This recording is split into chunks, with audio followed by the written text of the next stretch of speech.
In the name of Jesus. So today the verse we're going to see is Matthew chapter 23 verse 15. So woe unto you, scribes and Pharisees, hypocrites, for you compare sea and land to make one proselyte. And when he is made, you make him twofold more the child of hell than yourselves. Jesus, all along with his woes, along with his condemnations, he always has a touch of humor to it and a huge sting to it that will pierce the hearts of whoever is listening and whoever is reading. So he says, you give all your efforts to make one convert, to make one person know the Bible, or to one person read about the truth, or to make one person a disciple. And then the end process of your discipleship is he becomes 2 times a bigger child of hell than yourselves. So the fact of the matter is, discipleship requires discipline. If there's no discipline, you cannot be a proper disciple. You will be a lukewarm disciple, and you're going to create another lukewarm person, and both of your lukewarmness is going to multiply into a big disaster. So Isaiah chapter 5 verse 15 tells us, the mean man shall be brought down, the one with the lofty eyes shall be humbled, and the mighty man shall be humbled as well. So woe unto them that draw iniquity with cords of vanity. So some people, they had so much of sin that it seemed that the prophet Isaiah says that it seems as if they're literally carrying their baggage or pulling their cart in the public with a tight cord, with a huge rope or with a huge cord. And some people, they sinned with a touch of cynicism, meaning that, like, hey, I just sinned this morning, I didn't get my punishment yet from God. Does God even exist? That kind of cynicism they existed. But those who sin openly without fear, a huge condemnation awaits you, says prophet Isaiah. Their thinking was, they thought that whatever they did, it's whatever they do in this world, nobody can ask them any question regarding that. So sometimes we Christians are guilty of not entering the kingdom of heaven, meaning not receiving the Holy Ghost and not allowing others also to receive the Holy Ghost, meaning we are not becoming we're not becoming strong in Christ, not letting others also to become strong in Christ. Sometimes we feel comfortable when our limitations are passed on to our fellow brethren, when we have a certain laziness and when we are complacent. We feel more secure when the other people around us have that same laziness and that same complacency regarding the kingdom of heaven and righteousness. But we're all very strict regarding our finances, regarding our job, regarding our houses, regarding our electricity bill. We're all very particular and strict regarding that. But when it comes to the kingdom of heaven, we always have that touch of complacency, says our Lord Jesus. And he says that we don't enter the kingdom of heaven and we're not allowing others also to enter the kingdom of heaven. So that has to change. The next point that our Lord Jesus is describing to us is, like I said, the Christians who travel high and low, wide and far, just to convert one man into a disciple of Christ.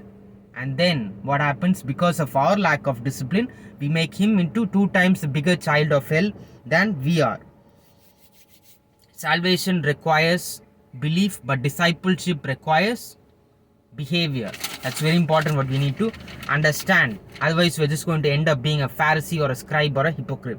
I remember time, maybe I think it was last month or the month before that, there were 4 guys came into my OP, and they're like, we're like children of pastors. We're like those young group. We are going to change what all our fathers did. We're going to change the trend of preaching and all that. We're going to change the trend, not make the same mistakes as what other people are making nowadays. So that's a good intention in the beginning. But then what happens next? They say that everyone is doing things for money and fame, but we don't want to be like that. We're going to create a revolution in the Virudhunagar district. And then what happens next? Immediately after they started their introduction, then he gives this huge pamphlet to me saying that we're going to have our first meeting and you have to join us. And that pamphlet consists of a huge picture of himself, like he's a political figure or something, like he's advertising himself. And even that starting ended up into the dustbin. That small good impression that I had that something good was going to happen ended up in the dustbin. Then I knew he's just like every other people who just wants to become a famous disciple, a famous evangelist. And so, yeah, I could have been like, I don't have a group. I could have joined them. It's obvious they're coming to me for my money because I have absolutely no contacts with any Tamil church. I do things in my own way, the way the Spirit leads me. I don't need to go through the building churches. But, and then that pamphlet, it doesn't end with there. Immediately after a while, I could see some discomfort in the way they were sitting.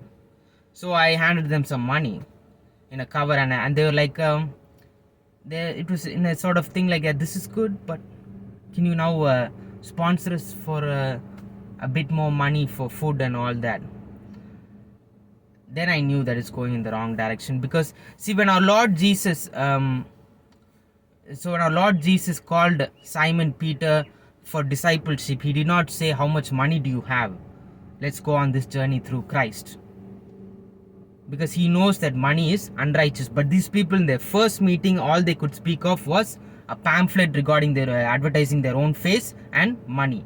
He did not just take the money, he wanted more money. But he didn't tell me how much money he had, how much money he wanted. The next day he's like saying, I need around 5,000, 6,000 more rupees. And this is for vegetarian meal. And I know for a fact that 5,000, 6,000 rupees more, it's not needed for a vegetarian meal, because I've held non-vegetarian meals for 1/3 of that rate for groups of people, and I know for a fact that much money is not required. So see how these young so-called people, who are young so-called disciples who are trying to proselyte people, how they are still worried about money. So this money is what's making them a child of hell and making the new disciples into bigger children of hell. So if I had joined that group, saying that, oh, they're going to let me speak for 10 minutes if I give 5,000, 6,000 more rupees to go, then I would have got my 10 minutes of fame on the stage. I could have put it on my YouTube channel. But then what will happen next? 6 months later, I'll be going to someone who's more rich than me for a more bigger stage, more bigger platform, for more money investment in Christ's name. So that's how I would have become a more bigger child of hell. So becoming a disciple is not about spotlights. It's not about the stage. It has nothing to do with the money. It has only to do with Christ, and just how simple Christ had done it. Follow me, he said. That's all he said. He did not say, how much money do we have? Let's plan this tomorrow, this dinner tomorrow, this lunch morning, this big stage for this much amount of money. He just said, follow me. Simple. They dropped the fishermen dropped their nets and dropped their livelihood and followed Christ. That's all he wants us to do, is to follow him. It has nothing to do with money. So this is the perfect experience in my lifetime that I had regarding this Bible verse. That's why. So Jesus foretold everything. He knows this is how these false disciples are going to come in everyone's life, being a wolf in sheep's clothing, and are always going to ask money in the Messiah's name.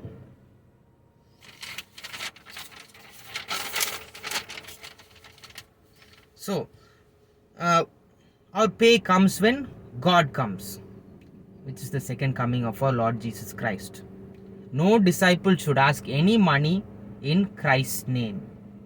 No disciple should ask any money in Christ's name. If you fall for that bait, if you fall for that trap, just so that you can have your own union, your own group, your own pals, then you will become 2 times of the more bigger child of hell than the disciple that discipled you. So Habakkuk chapter 2 verse 8, because thou hast spoiled many nations, all the remnant of the people shall spoil thee. So the Old Testament version is, Babylon spoiled the other nations and captured the other nations, and there was so much of bloodshed. Even though Babylon was just being a puppet of the Lord God, still Babylon also is going to face a problem because of that, because of all the because of all the slavery that they did from the people of Judah, and all the stolen lumber, stolen stone, stolen jewels, all that, because of all that the thief stuff that they did. Forgive my language, the thief stuff that they did, and for all the blood that they shed, the Lord God will also let the remnant get back on Babylon as well. So similar. So this is the Old Testament verse that I can connect with this. So God in His glory would make all this the stolen stuff that Babylon had taken into their place. He'll make it fuel for fire. And just like how that God in His glory used Persia to topple Babylon in 539 BC. So if you spoil someone, God will use someone else to spoil you. So do not go into this discipleship if you are not a strong disciple yourselves. Work on yourself before working on others. Do not do a partial journey of just spreading the gospel and not making them into a full disciple, because then they are going to screw up someone else and screw up themselves, and it's going to become like a blind leading the blind, and then they'll become 2 times the child of hell than you. So that's what our Lord Jesus Christ has warned us in this amazing chapter of the Bible. Amen.